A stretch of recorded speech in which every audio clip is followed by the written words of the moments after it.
وبتعطينا هالصوت الجميل وهالمنظر الحلو. ما شاء الله، شوفوا لي هالمنظر يا اخواني، عن جد شيء بتلاقوه ويسحر. المنظر والصوت هذا عندي انا بالنسبة لي موسيقى، يعني لما بسمع هاي الاصوات تبع الطبخ بحس بالراحة النفسية. هيك صارت جاهزة عندي الخضار. ننتقل على المرحلة التالية. دافنشي هذا اللي رسم لوحة الموناليزا بشو أحسن منه؟ هاي لوحة وهذيك لوحة، شوفوا لي هالمنظر. لكل واحد يحب بطنه، شوفوا لي هالمنظر هذا. قال موناليزا وما بعرف حقه ملايين الدولارات، وعنا هون الكباب حقه $10 بالمنظر اللي قدامكم. تحفة فنية، تحفة فنية يا اخواني بالمنظر، وكمان بالطعم تحفة فنية اكثر. اتمنى منكم اذا عجبكم الفيديو ما تبخلوا علينا باللايك وبالاشتراك ومشاركة الفيديو مع الاهل والاصدقاء. خلونا اول اشي نبلش بالسلطات الجانبية. طبعا انا هون عملت لكم كل المقبلات اللي بتجي بجنب الكباب وبجنب المشاوي بشكل عام، يعني كلها عملتها في فيديو واحد، وان شاء الله يا رب ينال اعجابكم. اول شيء نبلش بسلطة البيواض اللي هي عبارة عن البقدونس والبصل الابيض او البنفسجي والاخضر. انا اضفت البصل الاخضر هون اكسترا، يعني اضفته من عندي، مش كل الناس بتضيفه، بس بنفس الوقت بيعطي طعم كثير رهيب وكثير طيب. هيدا عنا بسوريا هي سلطة دائما نحن بنستخدمها. طبعا إذا ما كانت هي سلطة بجنب الكباب الواحد ما بيعتبر حاله عنا بسوريا أكل كباب، لأنه عن جد هي سلطة بتتماشى كثير كثير مع المشاوي بشكل عام وبالأخص الكباب. بدي أضيف لها معلقة صغيرة سماق ومعلقة صغيرة ملح وبخلطون شوي. طبعا هون أنا جهزت السلطة قبل، لأنه ما بدي أعملها بعد ما بعمل الكباب. الكباب بياخذ وقت تقريبا 10 دقائق مش أكثر، فمشان ما يبرد عند الكباب عملت السلطة أول إشي. وبنتقل على المرحلة التالية واللي هي المحمرة يا اخواني. المحمرة عندنا كمان بتيجي دائما مع المشاوي. والمقادير تبعتها يا اخواني: 5 معالق زيت زيتون، ملعقة صغيرة حبة البركة، ملعقة صغيرة سمسم وبقدونس مفروم، بصلة حجم وسط مفرومة ناعم، ملعقة صغيرة نعناع مجفف، ملعقة صغيرة معجون فليفلة الحلو، ملعقة صغيرة دبس الفليفلة الحار.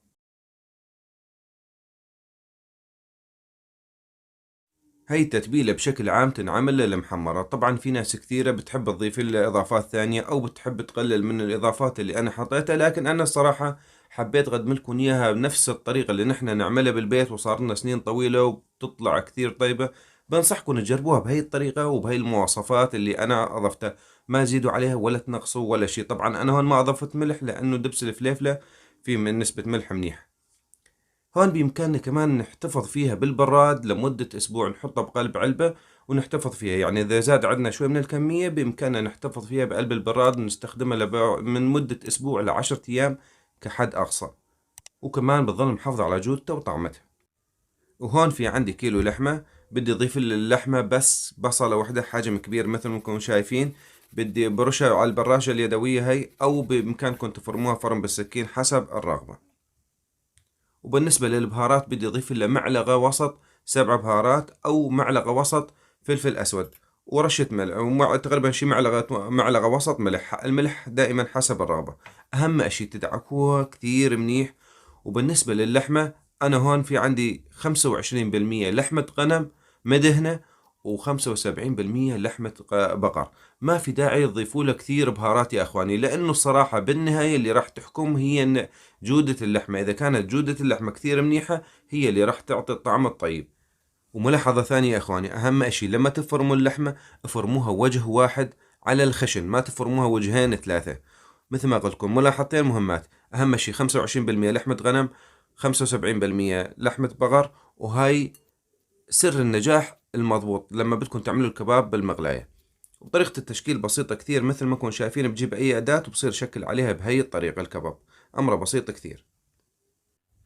وهون بدي أضيف له شوية خضار جانبية، بدي أضيف البصل والطماطم والفلفل الحار. طبعا أول إشي مشان يعطينا المنظر، تعطينا هالخضروات اللي أضفناها المنظر الحلو، وبنفس الوقت تعطينا طعم رهيب جدا مع الكباب. يعني تطلع عنا هيك لوحة فسيفسائية متعددة الألوان، وبنفس الوقت الطعم كثير طيب. وهلا نبلش بمرحلة الطبخ. أول إشي لازم تكون درجة حرارة النار 75%، ما لازم تكون كثير قوية النار ولا تكون ضعيفة، لأنه إذا كانت النار قوية راح تحترق سياخ الكباب من برا ومن جوا ما تكون مستوية. وإذا كانت كثير هادية راح تطلع اللحمة كل العصارة جواتها ورح تطلع ناشفة. أفضل إشي خلوها قوة النار 75%، وطبعا قلبوها كل شوي مشان تستوي من كل الجهات عندكم إياها. ونكمل كل الكمية بنفس الطريقة. طبعا هون حتى إذا كانت المقلاة مش مانعة للالتصاق، أمر طبيعي جدا، لأنه اللحمة مدهنة وما رح تعمل تلتصق على المقلاة.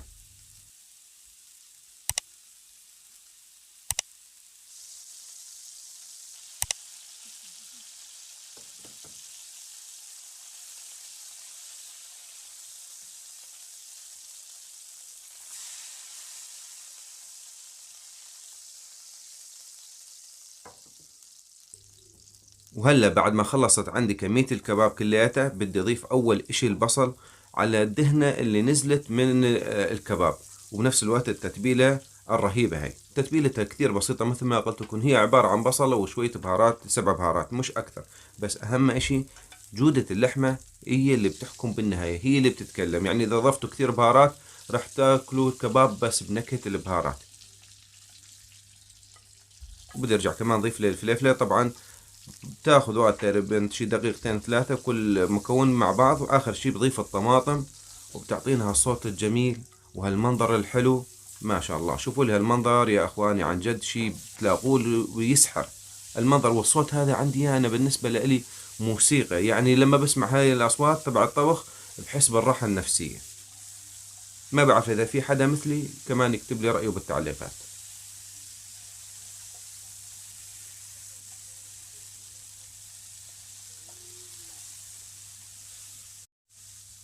هيك صارت جاهزة عندي الخضار. ننتقل على المرحلة التالية، وهلا بدي بلش بالمحمرة. شوفوا لي هالفكرة الجديدة اللي طلعت براسي، وصار كم سنة الصراحة بعملها، ومن زمان كان بدي اعمل فيديو للمحمرة، لانه عن جد كثير طالعت معي الوصفة طيبة جدا وسهلة التحضير. يعني تتبيلة المحمرة مثل ما شفتوا كلياتها بسيطة. بدي اضيف المعلقة على كل رغيف معلقة من المحمرة، وبخليها تقريبا تستوي شي دقيقة تطبخ، وبعدين بدي ارجع اضيف عليها الخبز، وشوفوا كيف المنظر بيطلع قدامي. بطعم شي رهيب رهيب رهيب. بنصحكم انه تجربوا المحمرة مع الكباب مع المشاوي. وطبعا بامكانكم مثل ما قلت لكم تحتفظوا فيها بالبراد لمدة اسبوع ل10 ايام، وساعة اللي بدكم على اي وجبة بامكانكم تعملوها بهي الطريقة. ما بتاكل معكم وقت، دقائق معدودة، وكثير ان تحصلوا على نتيجة كثير طيبة. ما بعرف يا اخواني، صراحة انا بالنسبة لي ما بحب الفيديوهات الطويلة اللي هي 8 دقائق وهيك اكثر. بحب الفيديوهات دائما تكون 4 5 دقائق. فإذا أنتم حسيتم بالملل بمشاهدة الفيديو، أتمنى منكم تكتبوا لي رأيكم بالتعليقات، لأنه هذا الشيء عن جد يهمني كثير. فإذا شايفين الفيديو ممل أو شايفينه لازم يكون أقصر من هيك، اكتبوا لي آراءكم بالتعليقات. طبعا طريقة التزيين، طريقة التقديم عفوا، اختيارية، والتزيين حسب الرغبة. لكن هي بنفس المكونات اللي راح نضيفها، هي بنفسها راح تطلع عنا تحفة فنية. عن جد هذا شو اسمه، دافنشي هذا اللي رسم له. وخلونا نروح على طريقة التحضير. وصفتنا لليوم اخواني صدور الدجاج بالكريمة، مكونات متوفرة وسهلة التحضير وطيبة طيبة كثير. احتاج 300 جرام صدور الدجاج، بدي اقطعهم بالنص مثل ما انكم شايفين، واحتاج الى حصين ثوم بدي اهرسهم بهذا. انتوا على فكرة هذا ايش بيسموا عندكم بمناطقكم؟ اكتبوا لي الاسم تبعه بالتعليقات، وانا راح اكتب لكم شو بنسميه نحن بالضيعة. احتاج كمان رشة ملح. طبعا التتبيلة كثير خفيفة وبنفس الوقت كثير طيبة. رشة بقدونس مجفف أو طازج حسب المتوفر حسب الرغبة، وكمان بدي أعطيها رشة فلفل أسود، ومعلقتين زيت زيتون تقريبا، وبنخلطهم شوي ياخذ التتبيلة من كل الجهات. على نار أعلى من المتوسطة بشوي، تقريبا 70% تكون قوة النار. بدي أضيف معلقتين زيت زيتون ونزل عليهم صدور الدجاج. على كل جانب بياخذوا معي من 5 دقائق ل7 دقائق لحد ما ياخذوا وش التحمير، وبشيلهم نحطهم على جنب. طبعا انا اخواني انا هون نسيت اضيف بالبداية رشة فلفل احمر خشن. هذا شيء اختياري، بس انا الصراحة دائما بضيفه بلاقيه كثير طيب.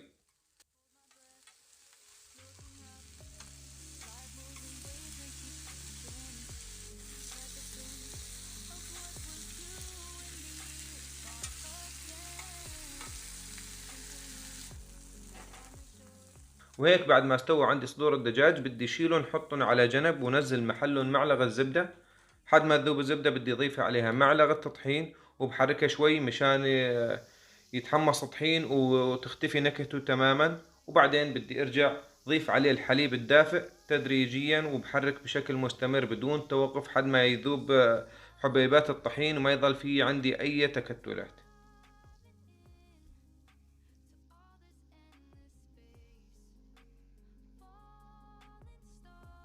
اخواني هذا المستطيل اللي طالع قدامكم وعليه اشارة اللايك والسبسكرايب هذا هدية من واحد صاحبي ابو بهاء، الله يوجه لك الخير. قال لي بس تحطه عندك بالفيديو المشتركين عندك راح يتفاعلوا يحطوا لك اللايكات، واللي مش مشترك كمان راح يشترك، فراح نشوف النتيجة بالفيديو. ايه اخواني، في عندي نص لتر حليب بدي اضيف بالتدريج وبشكل مستمر بدون توقف مشان تختفي عندي كل الحبيبات مثل ما نكون شايفين. طبعا الحليب يفضل انه يكون دافئ.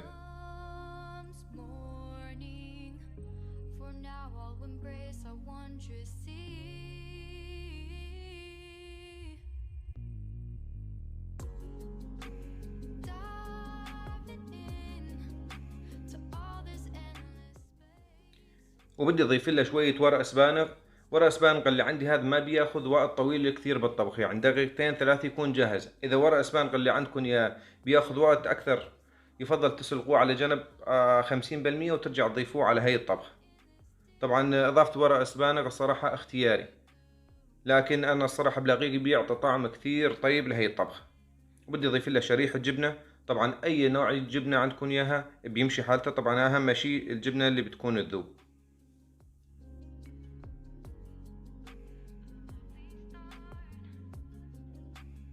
وهيك بعد ما انطبخ عندي السبانخ لمدة تقريبا 3 دقائق بدي ننزل عليه قطع صدر الدجاج وبخليهم يتسبكوا مدة شي 5 دقائق مشان تتعزز النكهات كلياتها مع بعضها. طبعا هي الطبخة كلياتها من أولها لآخرها بتاخد تقريبا من 20 ل 25 دقيقة.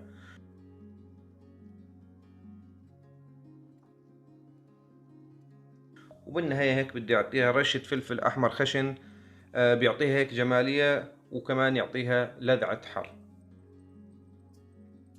طبعا الفلفل الحار والبارد هذا شيء حسب الرغبة. وهيك تكون وصفتنا اخواني صارت جاهزة لي اليوم. بتأمل انه تكون نالت اعجابكم وتجربوها وتكتبوا لي ارائكم بالتعليقات. وكمان برجع بتمنى منكم انه بتدعمونا باللايك بالاشتراك ومشاهدة الفيديوهات المقترحة بنهاية الفيديو، هذا الشيء بيساعدنا كثير بنمو القناة. وهيك بستودعكم في امان الله، والسلام عليكم.